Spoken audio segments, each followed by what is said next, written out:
So you're working from home. If you're like many people in the world, you've suddenly been thrust into working from home as a response to COVID-19 social distancing precautions. Even if working from home was never really a part of the plan in your career, or it really goes against your personality, it is the new reality for many of us. In today's video, I'm going to get real about working from home. I'll be sharing some strategies that I've been using and have found helpful, and others that I've been researching. Because let's be real, working from home in this context is tough.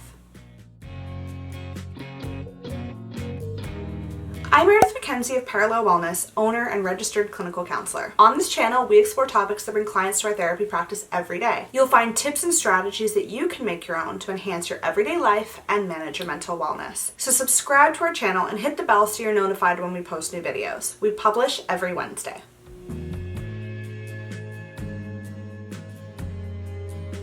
In my career as a therapist and a PhD graduate student, my work has typically involved a combination of working directly with clients, being at my office and completing paperwork, and then also working from home quite a bit. So I do have some experience with this. Let me say though that within this new scenario, any fantasies that I once held about working from home on a full-time basis have been completely squashed. If you are experiencing any challenges with productivity, you are not alone. It's important to recognize that working from home in this season of COVID-19 is not the same at all as typical working from home. Many of the luxuries and freedoms that you would typically have when working from home are not available because of all the restrictions that are on us with social distancing. I encourage you to have compassion for yourself at this time and anything that you're perceiving as shortcomings. I'd argue that none of us are at our best right now, and it's okay if you're not working at your typical productivity level, if your mood has been impacted, and you're feeling stressed as a result. When things feel out of control in our lives, I encourage my clients to take stock of what they do have control over. So let's look at some strategies to increase your productivity, improve your mood, and help you feel better about yourself during this very strange work from home period. Without the structure of the typical workday, many of us have lost that sense of routine within our days and weeks. If your children are also home from school and their typical activities have been canceled, this adds a whole other layer to the impact that loss of routine has. Initially, it might have felt really exciting and freeing to break from that typical Monday to Friday routine. Wake up a little bit later, skip the shower, stay in your PJs or comfy pants for most of the day. But we actually need a certain amount of routine in our lives, not only to be productive, but to help regulate our moods. Let me know in the comments down below if you have noticed that your mood and focus have been impacted over the last couple of weeks of working from home. Maybe you're feeling more lethargic and down. This is a normal response to lack of routine, and it actually has a cyclical effect. We start to feel down and then become more avoidant of stressful activities and feel worse about ourselves. And this is particularly true for anyone who struggled with depression. So we need a balance of routine and flexible scheduling in our lives. Staying home provides us with lots of flexibility that we usually crave by the end of a busy work week. But beyond a couple of days, we really benefit from more routine. Creating a routine starts with how we ready ourselves for the day. Waking up at a scheduled time, completing a morning hygiene routine, and changing our clothing out of what we wear to sleep. Now, I'm not suggesting you need to follow your typical work week routine exactly. Wear the comfy pants, but also create a schedule that's predictable. This provides you with the small satisfaction of checking something off the list when you complete it. And it serves as a physical representation that you've started your workday. We can help our children cope with this extended stay-at-home period by helping them to follow a routine as well. Next, you want to set some work hours for yourself, whether that's your typical 9-to-5 workday or something that's more flexible that fits in with your other responsibilities of caring for children that are in the home or other dependent family members. For families, it can be helpful to post the schedule somewhere that everybody can see it, like the fridge. And I'm not suggesting that you need to be the perfect Pinterest parent and provide a summer camp and academic school day experience all rolled into one. But by scheduling some times throughout the day for both you and your children, you can hopefully find a few moments to get some work done. And especially important in all of this is setting an end of the workday for yourself. This will give you a set time to work towards and also help with that delineation between the workday and the free time that we tend to really be missing in this work from home scenario.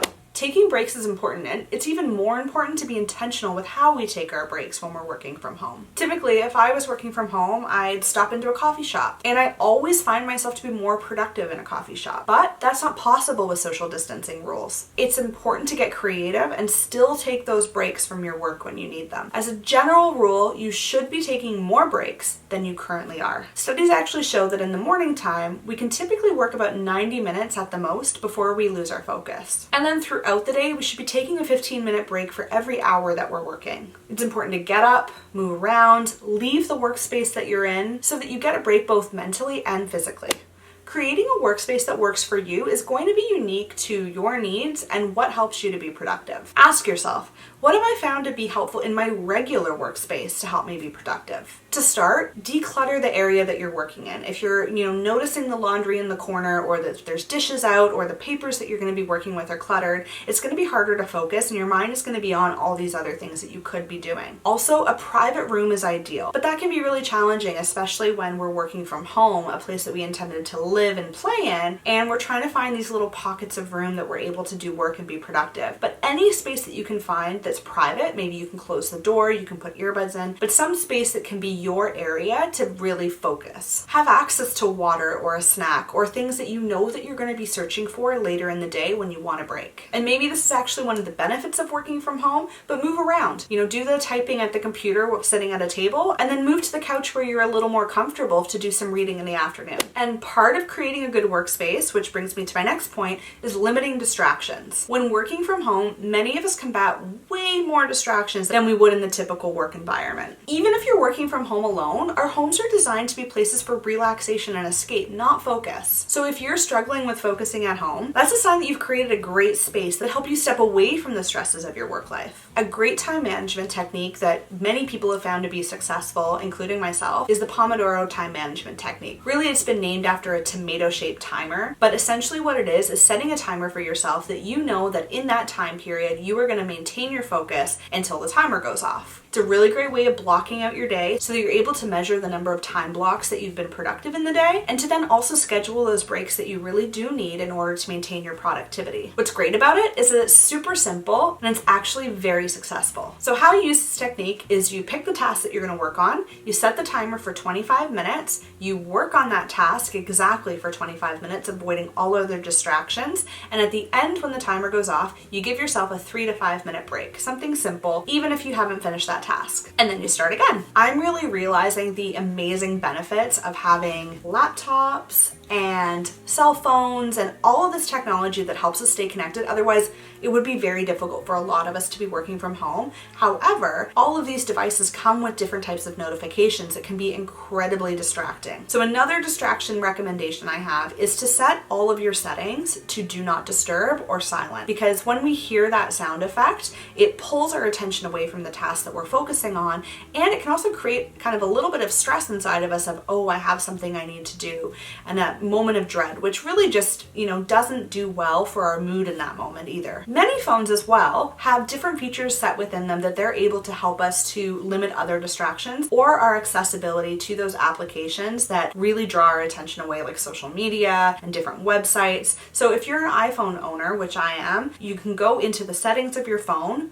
go over to screen time, and then app limits, as well as communication limits, which will limit the text messages that you're able to send and receive during a selected time period. Leechbox and Rescue Time are two different programs that you can actually install on your computer or in Chrome that help you to avoid the different websites that you might get drawn to otherwise, and they block them for the time period that you get to set. Whereas mindful browsing, which is a different type of application that you can install, actually nudges you when you've spent a certain amount of time on a website. So say in one of those 5-minute breaks that you're taking, you're like, I'm going to check my Facebook. And then if you have the mindful browsing app installed, it'll actually nudge you to say, okay, your 5-minute break is now up, return to the work that you're needing to focus on. So it's a nice way that you don't have to say, I'm not going to be checking any of these websites throughout the day, but it does help to rein your attention in when you need to go back to focusing. If you're interested in any of these apps and programs, I'm going to be testing some of them over the next month to help with my own productivity with working from home, and I'm going to be creating a video with how well they worked. Let me know in the comments down below if that's something that you would like to see. Working from home combined with the stressors of the loss of freedom, the disappointment of what will be lost or missed in the coming months, and fears for our own health and for the health of our loved ones can really impact your overall mood in a negative way. Now, if you've watched any of my videos before or followed me on Instagram, you'll know that I'm a big fan of something that I like to call sweetening the deal, which involves providing yourself with small pleasures throughout the day in order to keep yourself motivated to do some of those things that are maybe not so enjoyable. Because when you're wanting to regulate your mood, it requires you to make deposits into that little pleasure bank account throughout the day, because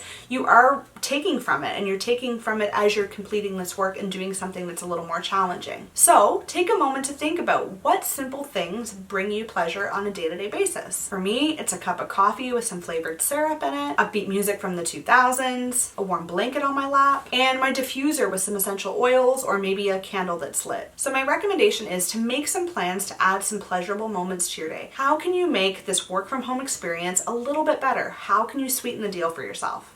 I want to close this out with a reminder that you're probably not going to be as productive as you would be in your typical work environment. It's really important to recognize that none of us chose to be in this situation, but we're making the best of it. And we're trying to maintain our responsibilities to our work with, at the same time, experiencing a global trauma. So my recommendation is to reset your expectations of yourself and your productivity and what you're going to be able to achieve in this next couple of weeks. When you reset your expectations, you allow yourself with more space to recognize the things that you are doing well, what you are achieving.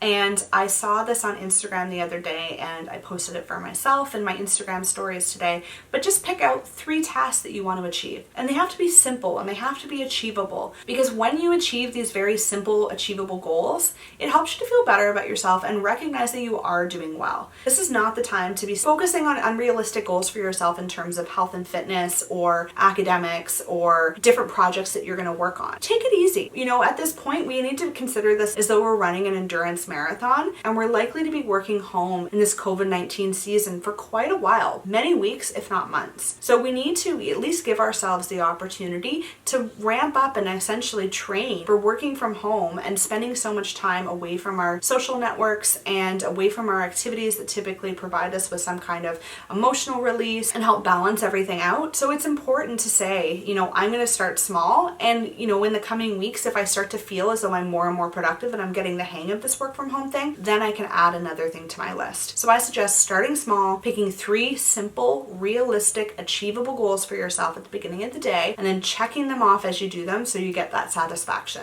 We're in a time of so much sudden change, and many of us are learning how to move forward in what is now our new normal. In acknowledging for yourself that your productivity is probably not going to be where it would be if you were in your traditional work environment, you can then start applying some of the strategies that I've suggested in today's video to help you be at least at your best that you can be within this strange context. I also hope that you're able to take a few moments to really reflect on where you're at right now and to acknowledge if you're having a hard time and struggling. That's not abnormal, and there are resources available to you. If you feel as though your distress levels are really ramping up and that things are really difficult for you to handle on a daily basis, I encourage you to reach out to your local crisis line, and I've provided information and links to the British Columbia resources in the description box down below if you're feeling like you need to connect with some of those services. If you live in British Columbia and you're interested in beginning online or telephone therapy, check out our website at parallelwellness.ca, where our therapists are now offering online and teletherapy. Many of us are still trying to get the hang of this work from home thing and how to be productive in it.